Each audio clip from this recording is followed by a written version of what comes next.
Assalamualaikum warahmatullahi wabarakatuh. Halo semua, salam semangat. Topik yang akan kita bahas adalah menggambar flora, fauna, dan alam benda. Tujuan pembelajaran.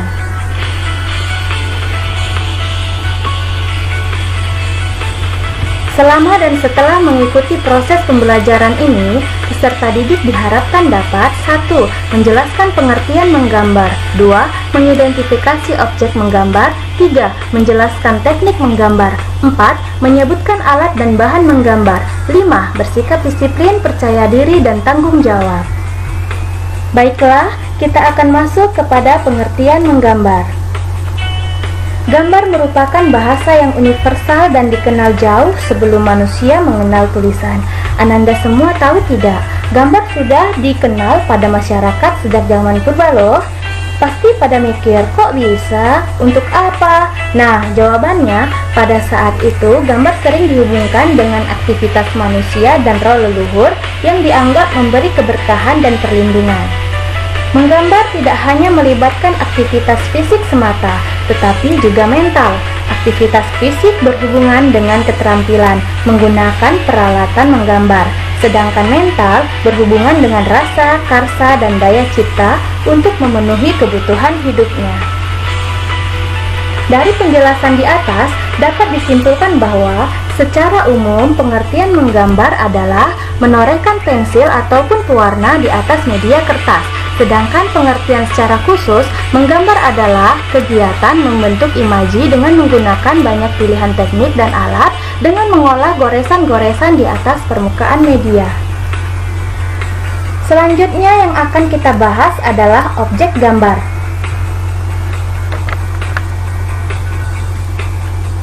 Yang pertama, objek flora. Seperti yang kita ketahui, flora mempunyai banyak bentuk dan bagian seperti kelopak, daun, tangkai, dan putiknya.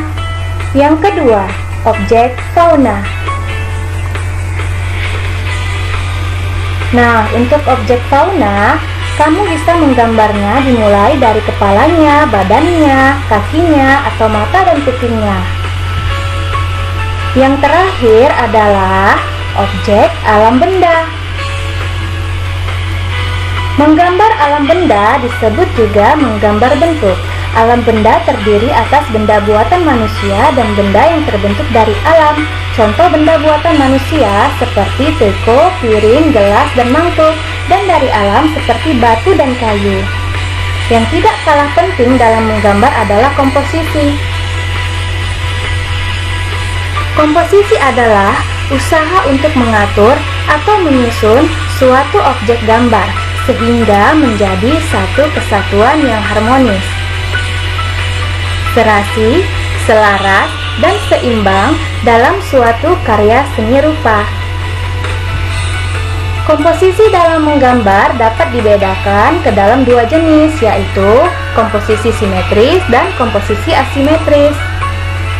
Komposisi simetris menunjukkan bahwa objek di bagian kanan bidang gambar sama atau mirip dengan objek di bagian kiri gambar. Komposisi asimetris menunjukkan bahwa objek di bagian kanan bidang gambar tidak sama atau tidak mirip dengan objek di bagian kiri bidang gambar, tetapi terkesan menunjukkan keseimbangan. Selanjutnya adalah teknik menggambar flora, fauna, dan alam benda. Yang pertama, saya akan membahas tentang teknik atau langkah menggambar flora.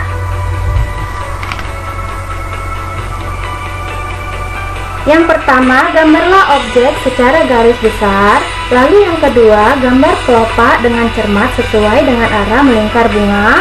Dan ketiga, tentukan titik pusat bunga dan tempat datang yang bertemu dengan kelopak. Lalu, berilah arsiran atau warna agar lipatan dan tekstur gambar lebih berkesan hidup.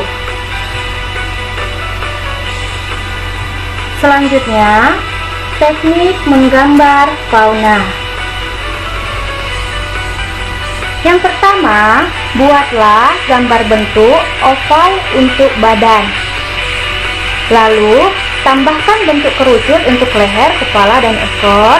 Dan ketiga, berilah arsiran atau warna pada gambar tersebut.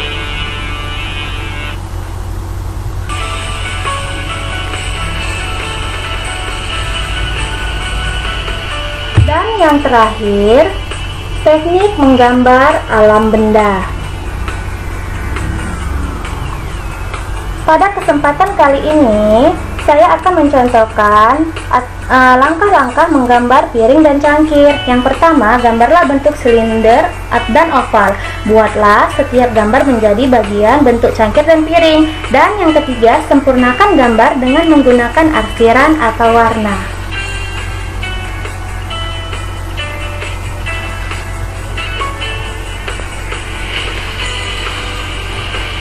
Baiklah, sebelum menggambar, kita juga harus mempersiapkan alat dan bahannya. Alatnya seperti 1. Pensil. Pensil terdiri dari dua jenis, yaitu pensil H dan pensil B. Pensil H tipenya keras, biasanya digunakan untuk membuat sketsa awal, dan pensil B lebih lunak, biasanya digunakan untuk membuat arsiran gelap terang. Yang kedua, pensil warna. Pensil warna berguna untuk membuat detail atau memberikan efek gelap terang dan penambahan efek 3 dimensi. Yang ketiga, penghapus. Penghapus digunakan jika ada kekeliruan dalam menggambar. Lalu, selanjutnya yang terakhir, alat yang kita butuhkan adalah penggaris. Penggaris ini digunakan untuk menggaris tepi kertas atau buku gambar sehingga membentuk suatu bidang atau bingkai. Setelah alat, ada bahan dalam menggambar, yaitu kertas atau buku gambar.